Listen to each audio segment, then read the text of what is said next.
ನಮಸ್ಕಾರ ಸ್ನೇಹಿತರೆ, ಸ್ನೇಹಲೋಕ ಚಾನಲ್ಗೆ ನಿಮ್ಮೆಲ್ಲರಿಗೂ ಸ್ವಾಗತ. ಶಾಸ್ತ್ರಗಳಲ್ಲಿ ಹುಣ್ಣಿಮೆಯ ದಿನವನ್ನು ಬಹಳ ವಿಶೇಷವೆಂದು ಪರಿಗಣಿಸಲಾಗಿದೆ. ಇದು ವಿಷ್ಣು, ಲಕ್ಷ್ಮಿ ಮತ್ತು ಚಂದ್ರದೇವರಿಗೆ ಸಮರ್ಪಿತವಾಗಿದೆ. ಶ್ರಾವಣ ಮಾಸದಲ್ಲಿ ಬರುವ ಹುಣ್ಣಿಮೆಯನ್ನು ಶ್ರಾವಣ ಪೂರ್ಣಿಮೆ ಎಂದು ಕರೆಯುತ್ತಾರೆ.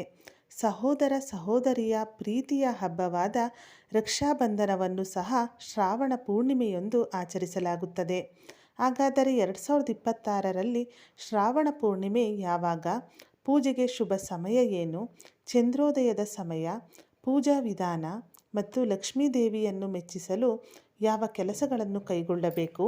ಈ ಎಲ್ಲ ಮಾಹಿತಿಯನ್ನು ಇವತ್ತಿನ ಈ ವಿಡಿಯೋದಲ್ಲಿ ತಿಳಿಯೋಣ ಸ್ನೇಹಿತರೆ. ಅದಕ್ಕಿಂತ ಮುಂಚೆ ನೀವಿನ್ನೂ ನನ್ನ ಚಾನಲ್ನ ಸಬ್ಸ್ಕ್ರೈಬ್ ಮಾಡ್ಕೊಂಡಿಲ್ಲ ಅಂದರೆ ದಯವಿಟ್ಟು ಸಬ್ಸ್ಕ್ರೈಬ್ ಮಾಡ್ಕೊಳ್ಳಿ. ತಪ್ಪದೆ ಬೆಲ್ಲೈಕನನ್ನು ಕೂಡ ಕ್ಲಿಕ್ ಮಾಡಿ. ಶ್ರಾವಣ ಮಾಸದ ಹುಣ್ಣಿಮೆಯು ಆಗಸ್ಟ್ 28ನೇ ತಾರೀಕು ಬಂದಿದೆ. ಆಗಸ್ಟ್ 27ರಂದು ಶ್ರಾವಣ ಪೂರ್ಣಿಮಾ ಉಪವಾಸ, ಆಗಸ್ಟ್ 28ರಂದು ಸ್ನಾನ ದಾನ, ಆಗಸ್ಟ್ 28ರಂದು ರಕ್ಷಾಬಂಧನವನ್ನು ಸಹ ಆಚರಿಸಲಾಗುತ್ತದೆ. ಇನ್ನು ಹುಣ್ಣಿಮೆ ತಿಥಿ ಪ್ರಾರಂಭ ಮತ್ತು ಅಂತ್ಯವನ್ನು ನೋಡುವುದಾದರೆ, ಹುಣ್ಣಿಮೆ ತಿಥಿ ಪ್ರಾರಂಭವಾಗುವುದು ಆಗಸ್ಟ್ 27ನೇ ತಾರೀಕು ಬೆಳಿಗ್ಗೆ 9:08 ಪ್ರಾರಂಭವಾಗಿ ಹುಣ್ಣಿಮೆ ತಿಥಿ ಅಂತ್ಯವಾಗುವುದು ಆಗಸ್ಟ್ 28ನೇ ತಾರೀಕು ಬೆಳಿಗ್ಗೆ 9:48.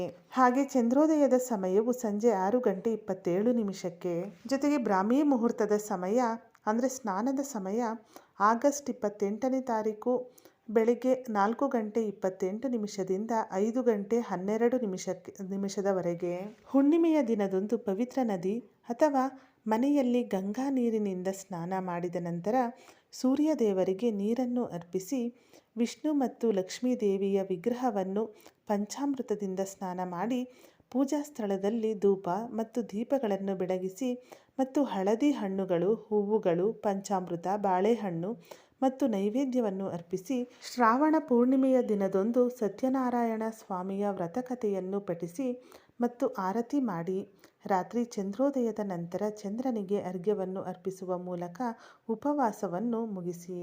ವಿಶೇಷವಾಗಿ ಶ್ರಾವಣ ಮಾಸವು ಶಿವನಿಗೆ ಸಮರ್ಪಿತವಾಗಿದೆ. ಆದ್ದರಿಂದ ಶ್ರಾವಣ ಪೂರ್ಣಿಮೆಯ ದಿನದಂದು ಮಹಾದೇವನಿಗೆ ಗಂಗಾಜಲ, ಹಾಲು, ಮೊಸರು, ಜೇನುತುಪ್ಪ, ತುಪ್ಪ ಮತ್ತು ಸಕ್ಕರೆಯಿಂದ ಅಭಿಷೇಕ ಮಾಡುವುದು ಶುಭ ಎಂದು ಹೇಳಲಾಗುತ್ತದೆ.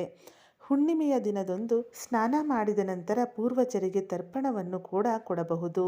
ಹುಣ್ಣಿಮೆಯ ದಿನದಂದು ಹಸಿ ಹಾಲು ಮತ್ತು ಬಿಡಿ ಹೂಗಳನ್ನು ಬೆರೆಸಿ ಚಂದ್ರನಿಗೆ ಅರ್ಘ್ಯವನ್ನು ಅರ್ಪಿಸಿ. ಈ ದಿನ ಲಕ್ಷ್ಮೀ ದೇವಿಗೆ ಕಮಲದ ಬೀಜಗಳು ಮತ್ತು ಹಳದಿ ಕವಡೆಗಳನ್ನು ಅರ್ಪಿಸಿ.